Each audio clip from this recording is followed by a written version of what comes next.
Well, welcome back for another episode of Pawsitive Impact, the show that talks about making teddy bears with a purpose. My name is Rob Johnson, and welcome to a very special edition. Jimmy, Jerry, welcome, fellas. Thanks, Rob. Thank you. First time in this studio, right? Yep. So I'm glad to have you guys in here. So today we're talking about an update on the tariffs. And just to tee this up for you, Jimmy, so on May 12th, there was an announcement that there was a 90-day reprieve on tariffs from China coming from 145% down to 30%, which I imagine jarred your business a little bit. Yeah, I mean, it's kind of been a full-on sprint ever since that announcement, which we started to hear some talk of that the prior days just from our contacts over in China.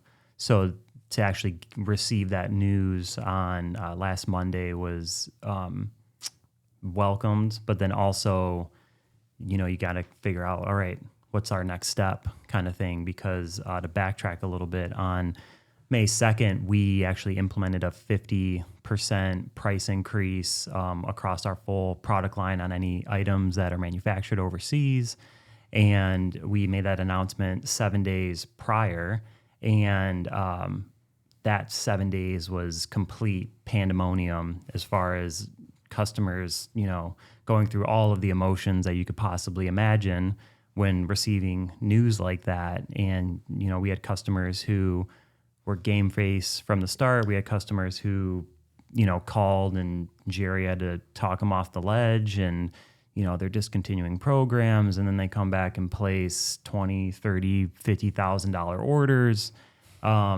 So it was just all the full spectrum of emotions, and fortunately, 99.999% of our customers that we talk to and work with, you know, we were able to get some sort of game plan together with them, get orders together, get products shipped out, and we essentially did all of numbers for May that we had projected in those last 7 days of April.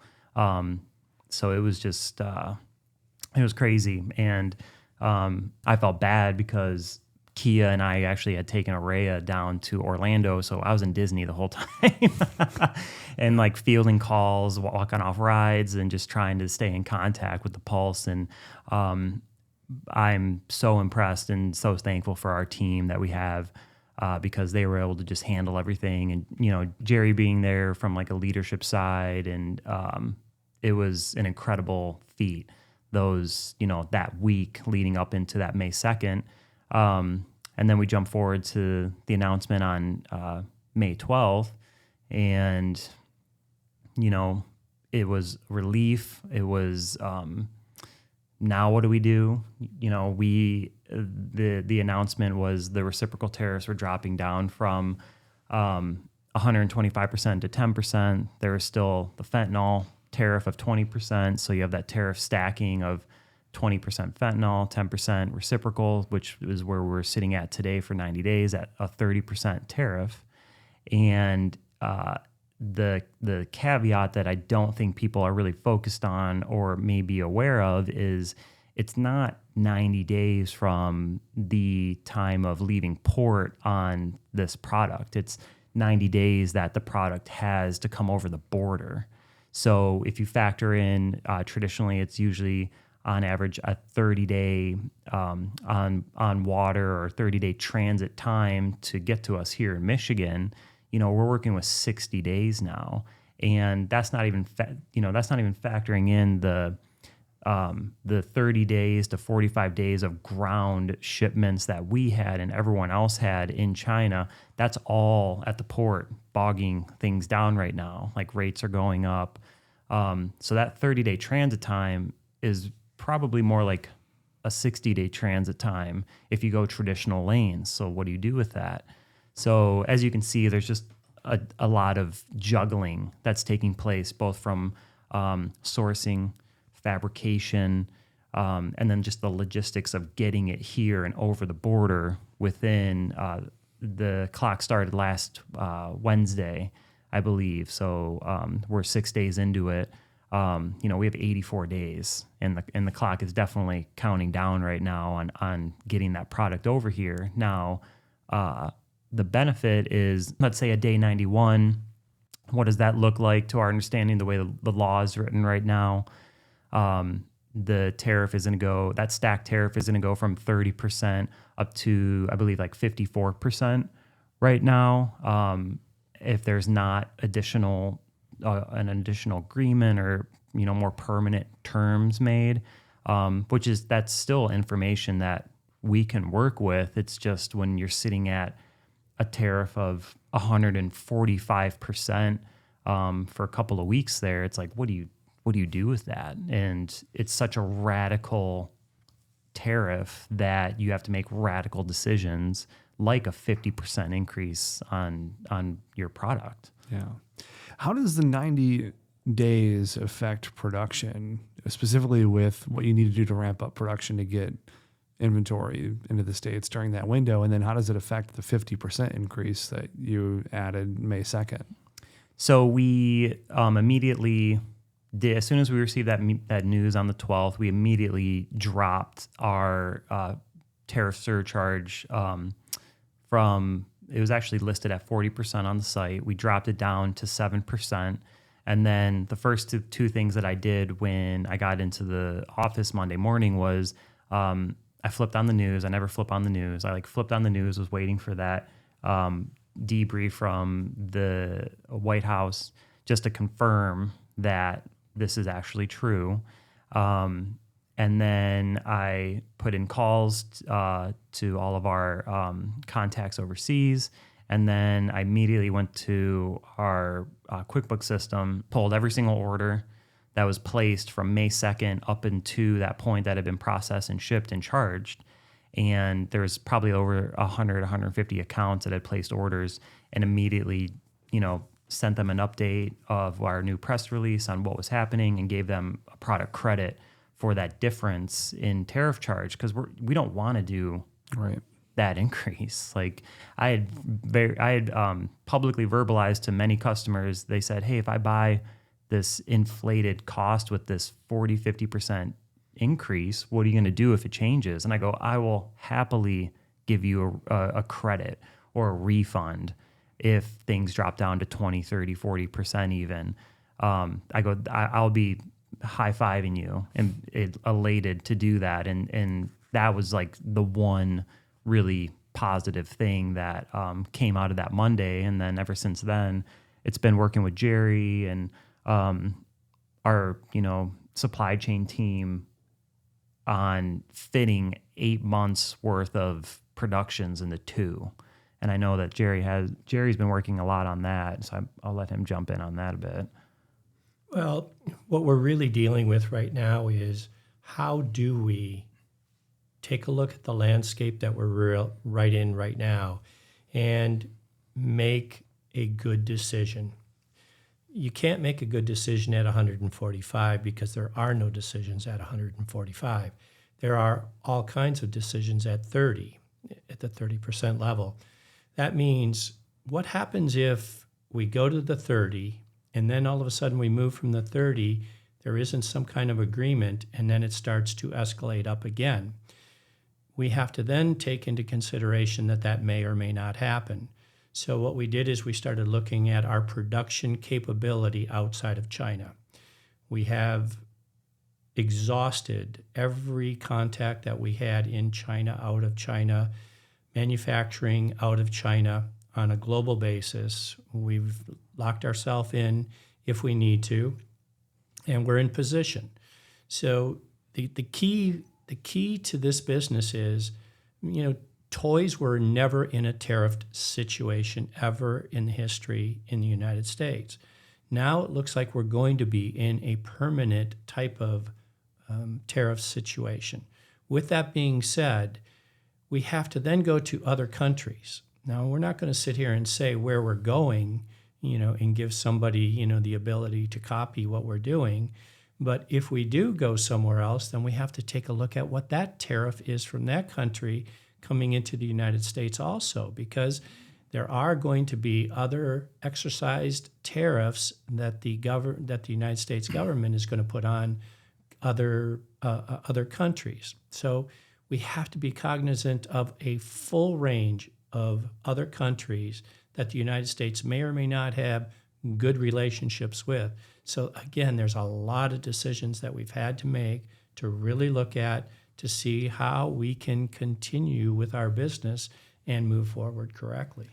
Yeah, I mean, the Trump administration, they're not dumb. Like there's pretty substantial 30-40% tariffs on all the surrounding countries in Asia that have the capability, manufacturing capability to make plush and various toys. So it's not like you could just automatically jump out of China and go to a neighboring country for the fabrication and assembly process without still seeing a tariff. And everything that we've talked about on the podcast prior, where like people ask a question, and I've had customers on our social media say, well, I really hope they bring manufacturing to the United States. And it's like, nobody manufactures in the United States. I've had, I've continued to look even more and just see if I had a blind spot or something. No one's manufacturing plush in the way that we are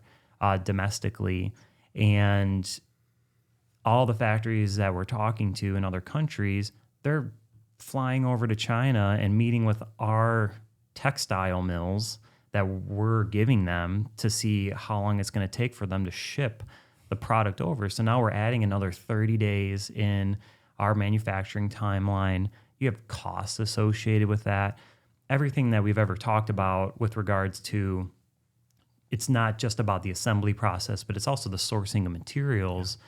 It's all just being reaffirmed. And, fortunately we knew these scenarios. It's the types of scenarios that we're learning about with regards to the capability outside of China for our particular product. It's we have factories that they can punch out 7 to 10 containers a month. These other factories that we're talking to in other countries, they can do 1. So now we're going to have to work with 10 factories to maintain 1 month's worth of productions at one location that we used to work with. Right. You can just see, the logistics of it, the testing fees. Every single facility is going to have their own product safety testing as a part of it. It's just, unfortunately, we're going to have to work a lot harder and make a lot less money to do the same types of things that has been being done. Well, we've already written off this year completely in totality. There will be not 1 penny made, of profit this year. Everything that we had, thank goodness we were in a very cash position to be able to do what we're doing. Like Jimmy said, we're moving 8 months worth of production into a 2-month cycle. If you don't have the cash to be able to do that, then you're not going to make the moves. And we also have to remember that 85% of toys are manufactured in China. 100%, or very close to it, of the raw material is made in China. So let's say that you did go to Vietnam, which would be one of the other countries that people are looking at. And that product, that manufactured product, whether it be the fabrics or the eyes or the yarns, all of that comes from China. China is not going to slow roll that because they know they're losing the capability to manufacture that completed product in China. They're going to slow roll it to, let's say, Vietnam.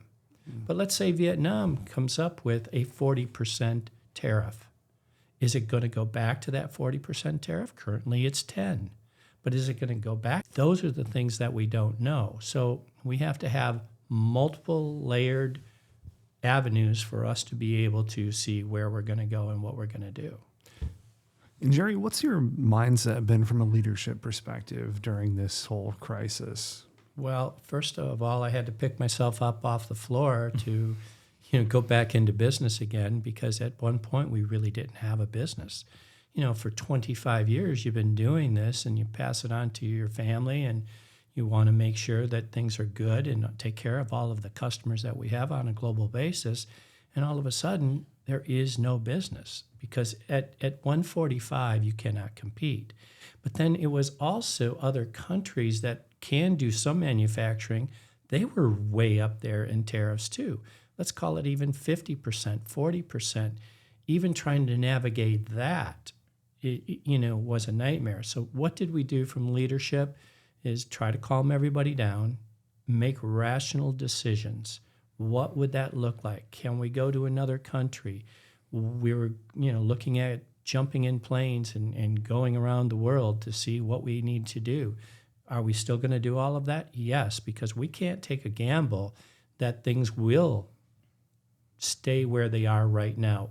Maybe they will get better. Maybe they will come up with a better deal, and it might be at 10%, which would be fabulous news for us, fabulous news for our customers, fabulous news for the end buyer, at the retail level.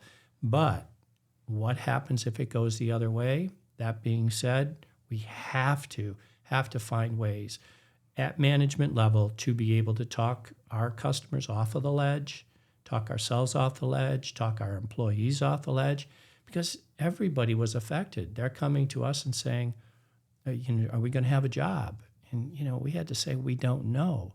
So now we're finally in a position where we've got a game plan. We've initiated it. We will have inventory, tremendous inventory situation for Christmas. Christmas will start shipping very, very shortly here. So we will be in a position where at least this calendar year, we will know that the product is coming out of our factories that we had in China at these new levels, at the 30% tariff rate, and we will be in position to take care of them. Now, we don't know if our new product, in next year, we don't know if our new product will be coming from China or some other country. Yeah, I imagine that's the part that we can't talk about today, which is what is it going to look like on day 91 when we get there. Right now, it's just you can plan, you can get all of your different variables in place, and then you'll figure out which one you're going to pull the trigger on when you get there. Jimmy, is there anything else that you want people to know that are watching this that, anything else from an update perspective that they should know? Yeah, I mean, the 90 days that we've been given is able to provide us with enough information to make, educated decision making as far as pricing. Like pricing is pretty much set at the 7% tariff surcharge, and that's going to maintain for at least the next 90 days, if not 120. That, past that 120 is going to be purely predicated off of our ability to fully secure everything that we've set into motion over the last week as far as productions. There's the reality that we could hit some delays, and some of these productions could get hit with that 54% tariff if nothing's agreed to past that 90-day timeline. We don't know. It's already difficult enough just to try to maintain regular types of production scenarios given just any type of landscape on an annual basis. Now we're needing to crunch so much into such a short amount of time. We pretty much have everything on, all the materials are on order. They're being worked through. We've set up, production runs based off of likeness so that we can be as efficient as we possibly can. Now it's just a matter of fulfilling. We've done our rehearsal. We've done our, chalkboard work before the game. Now it's getting into game time and we need to perform. So, maintaining pricing through the next 90 to 120 days, that's going to all stay the same. Past that point is going to be based off of our performance over the next 60 days and the ability to get all these shipments shipped out. But there's a lot of product that's already on its way that's been sitting over at the factories for like the last 30 to 45 days. So yeah, we went ahead and we stopped almost every shipment that we had that was ready to be shipped. A few got through the loop. We couldn't stop. Those were going to be at about 140. They were the 145% tariff. At about $100,000 per 40-foot container, you're looking at $145,000 per container. And we were pretty freaked out about that. And that's why Jimmy was, escalating the 50% increase, was to try to cover some of these $145,000 containers. The great news is we found out that those are going to be touched at the 30% because they hadn't made it into the United States yet, because we shipped through Canada. And now we have to open up other lanes like Long Beach and Portland and things like that. But we hit gold. by not having those large tariffs. Yeah, it's just the unknowns about the product getting here. Like, it's the unknowns that's outside of our control as far as once those containers get picked up and they start to make their way here, it's totally out of our control, like the timing on that. And that's where all we can do is set ourselves up to get those containers to the point of being picked up. And then, hopefully the lanes that we've decided on and chosen hold and make it within that timeline. But I feel really good. I feel really positive about even through the rest of the year. I feel like the productions that we put into place, it's going to get us through the holiday season, support everyone in the capacity that it needs to at an affordable price as well, given the current tariff landscape. And then even through January, we have a couple of customers that do some pretty serious volume in January leading up to Valentine's Day. I feel pretty good about that point, given the information that we have today. Past Valentine's Day, Unknown. Unknown. Well, on the subject of the holiday, I know there's new items that are rolling out. I'll pass these over to you. We can talk about this for a minute as we move to close here. Yeah, so I know we always talk about a plush at the end of an episode, and we have two here, which I brought. I was kind of bummed because I didn't know if we were actually going to be able to pull the trigger on these this year, but we've had a lot of customers ask about trying to, bring more seasonal type items, utilizing the Plush for the Planet fabrics that we use. So, introducing a Santa that has the GRS 100 recycled fabrics incorporated throughout the plush is something that we're super excited about, just because we've never really done like a Santa character before. But we previously used to have like a gingerbread puppy that did good like the first year and then kind of fizzled out. So we introduced a new peppermint puppy. So we're pretty excited about, introducing some items like this. And then we even have a limited range of clothing that we're going to be also able to bring over in time for the holiday season. So we had spent a lot of time working on these samples, and I was pretty bummed with the thought that, we're going to have to reduce the product line and only carry the best sellers and all this stuff. But just knowing that we can have the confidence walking into the holiday season, knowing that we can support and introduce and still have fun with everything that we're doing, that is something that I'm pretty excited about right now. So those are great. I'm glad that those are able to make the product line for this season. And I'm excited to see how people receive them. So, Jerry, anything from you before we close today? We're still alive. We're really kicking. We're going to have all of this new product come in. And we're really, really, really in the position that we wanted to be in earlier this year, where we can capitalize on all of the new innovations and the new product. Our customers are going to be really happy. We brought on a lot of new Christmas people, a lot of, just different seasonal product and people, and we're excited. We're excited for the first time in a few months. Yeah, that's good. Well, I'm glad to hear that. I certainly appreciate your guys' transparency and letting everyone know exactly where things are at, because there's no crystal balls, so you just have to take the hits as they come in, and you guys are doing an exceptional job at that. Thank you. Awesome. All right, everyone, that's going to wrap up Pawsitive Impact. We'll catch you back with a new episode in the near future. If you want to know more about the Bear Factory, check the show links for the website, and you can subscribe on the YouTube channel as well as the mailing list. See you soon.